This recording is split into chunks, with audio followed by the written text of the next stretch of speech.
We are going to perform a modified version of the Copenhagen plank.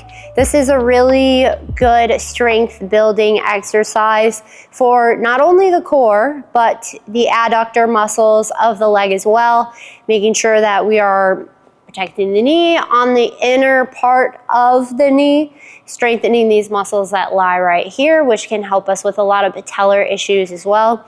So with this particular exercise, you will need a low box, maybe a step box that has a gap underneath it for your bottom leg. You're going to get into the side plank position, and that top leg is going to be your working leg. For the modified Copenhagen, the bottom leg is going to be involved to help support you as you're beginning to strengthen the top leg. So what we will do here is we're going to get into the side plank position, and I'm actually going to scooch that just a smidge.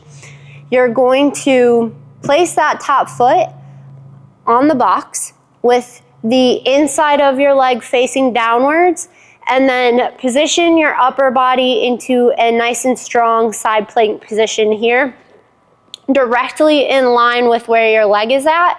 And you're going to get up into the side plank by driving through this bottom knee to help support the side plank position. And you're going to activate those adductor muscles by squeezing the leg downward. You'll hold this position and then you'll relax and switch sides, and that's the modified way of doing the Copenhagen plank.